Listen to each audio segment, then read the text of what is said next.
Meghalaya honeymoon हत्याकांड में एक नया मोड़ अब सामने आ गया है। खबर ये मिल रही है कि सबूत छिपाने के आरोप में इंदौर के प्रॉपर्टी डीलर को अब गिरफ्तार कर लिया गया है। देखिए, खबर ये भी है कि मेघालय पुलिस ने स्थानीय व्यापारी राजा रघुवंशी की हत्या के मामले में बहुत महत्वपूर्ण सबूत छिपाने के आरोप में इंदौर में एक प्रॉपर्टी डीलर को गिरफ्तार कर लिया है।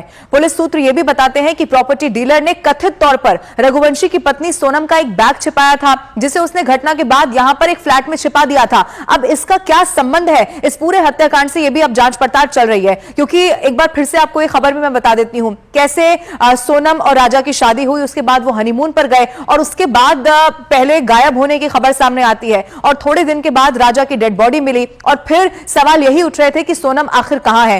हालांकि हर कोई परेशान भी हो गया, पुलिस वहां ढूंढने लगी, लगातार जांच पड़तालें की जा रही थी कि कहीं कोई बड़ी अनहोनी तो नहीं हो गई। जब राजा की डेड बॉडी मिली, जिसे उनके खुद के भाई ने टैटू के जरिए पहचाना और बहुत बुरी स्थिति में वो बॉडी वहां पर मिली थी, उसके बाद से लगातार सोनम को ढूंढा जा रहा था। लेकिन सोनम का ही इस हत्याकांड में हाथ होगा, ये किसी ने उस वक्त सोचा नहीं था।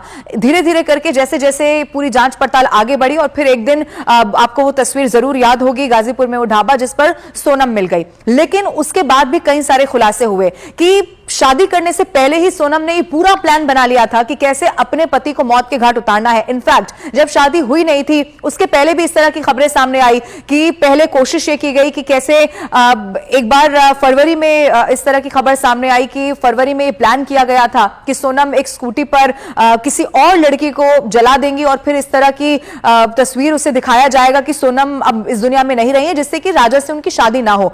क्योंकि ये भी खबर बिल्कुल पक्की है, आने वाले जांच पड़ताल में और इसका खुलासा होगा कि कैसे बहुत ज्यादा परिवार की तरफ से भी प्रेशराइज किया जा रहा था। सोनम ये शादी नहीं करना चाहती थी, लेकिन उसके बाद भी राजा से उसे शादी करनी पड़ी और उसके बाद उसने कैसे इस पूरे मर्डर की प्लानिंग बनाई। और फिर जब वो वहां मेघालय घूमने के लिए गए तो एक दो बार पहले ट्राई किया कि कैसे वो राजा को मौत के घाट उतारे और आखिरकार सेल्फी पॉइंट जहां पर वो उस वक्त मौजूद थे वहां पर इस पूरे हत्याकांड को अंजाम दिया गया। लेकिन उनके साथ वो 3 और आरोपी थे। राज कुशवाहा का इस पूरे मामले में नाम सामने आया और राज कुशवाहा जो कि पहले से ही सोनम को चूंकि जिस कंपनी में वो काम करता है वो सोनम की ही कंपनी है।